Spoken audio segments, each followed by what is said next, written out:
You hear that? That's the police coming for you for all those that screenshotted my NFT. There's more. They got a whole brigade out there. You thought I was playing? Don't screenshot my NFT. Don't do it. They're all here. They're all coming to get you for screenshotting my NFT. I wasn't playing. All right, guys, so off the bat, I want to tell you this is not a leak and rumor video. We are talking about hard Apple news. They have released some things. They have updated some programs, and I want to talk about all of that in today's video. This new watch band that they've got is insanely cool. So if you're excited for this one, drop a like down below and hit subscribe so you don't miss out on any future Apple news. And make sure you hit that bell to get notified whenever I upload a new video.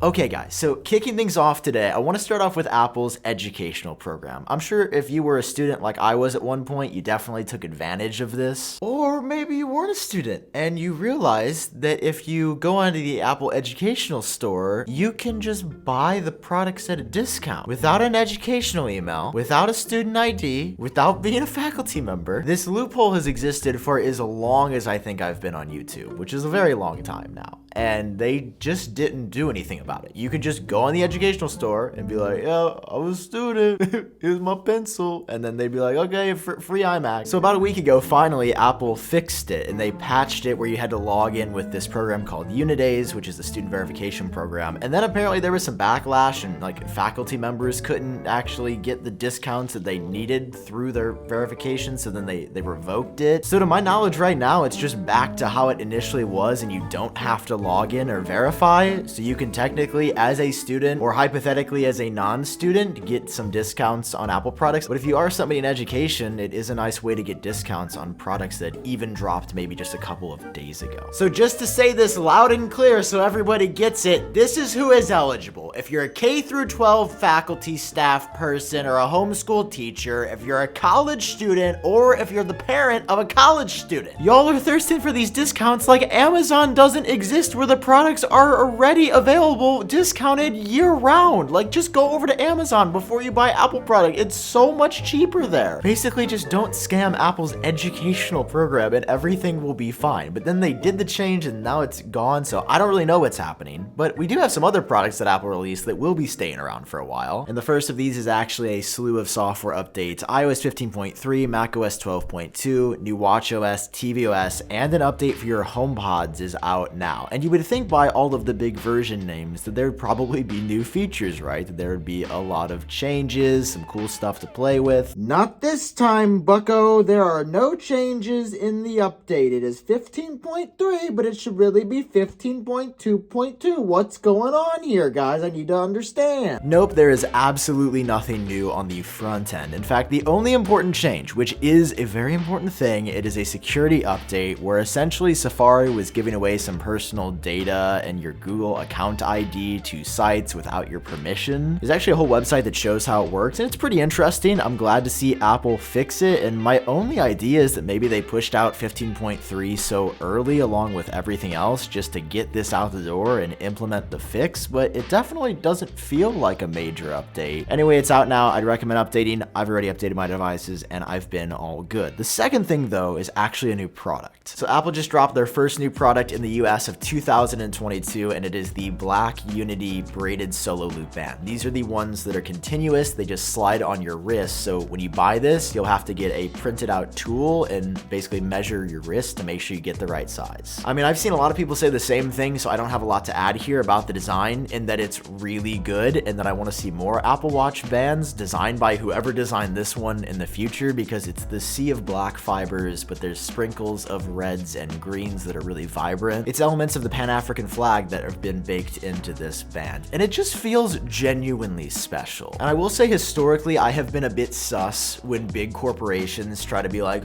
Black Lives Matter, we're good, right? And then like sell something that they're making money off of. But I really believe they are practicing what they're preaching. They have this racial equity and justice fund that they've been working on. They've been working together with historically black colleges and universities to expand programs and I believe add coding to places like Detroit. Like they're doing something about it. You know what I'm saying? Like I feel like Apple is actually concretely made positive change. And this band is a way to symbolize and raise more awareness about what needs to be done still. It just feels intentional, you know? It doesn't feel like Apple just threw together this band overnight to make some money. It feels right. So this gets approval from me. I think it looks phenomenal. And aside from the watch band, there's also this insanely cool new watch face. I've got it here in my Apple Watch Series 7, and it is phenomenally cool. I've seen some people calling it the lightsaber watch face because you've got the colors again of the Pan-African flag and lots of inspiration here from Afrofuturism, where the seconds hand adjusts the way the light works. Apple says this is the first watch face ever that includes 2D ray tracing, so it is using a new technology to adjust the way the lighting works, which I mean tech-wise is like insanely dope. Again, rather than Apple just throwing together a watch face and saying, oh, here you go, like it feels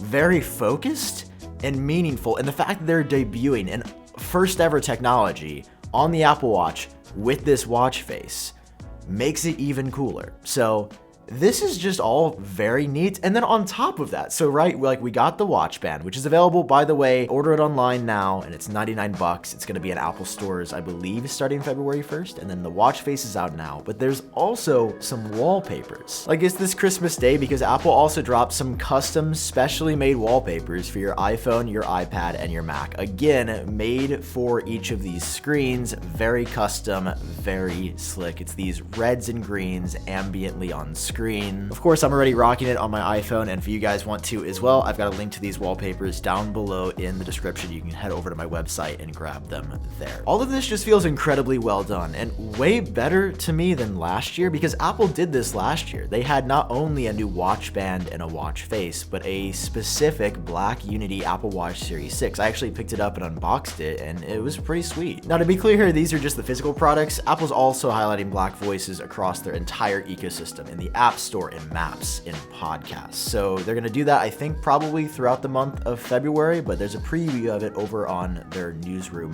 webpage if you wanna see what content will be featured. I will say I'm digging this new era of Apple because it's not just these special edition products that we've gotten this year. Apple also did the Year of the Tiger AirTag in Japan. We got these special Year of the Tiger Beats Studio Buds as well, and the AirPods Pros that were custom, available in China only. To me, it feels like Apple's trying to genuinely add some of their DNA into the culture, and I respect it, and I think they've done a good job. And yeah, I think most of this stuff is really dope, but hey, those are just the thoughts from a Midwestern white man. So you let me know your thoughts. I just hit my funny bone when I went down. Man, that is also the whitest thing I said. This video's I hope you guys are doing well. Let me know your thoughts on all of this down below. I will see you all in my next video. Bye-bye.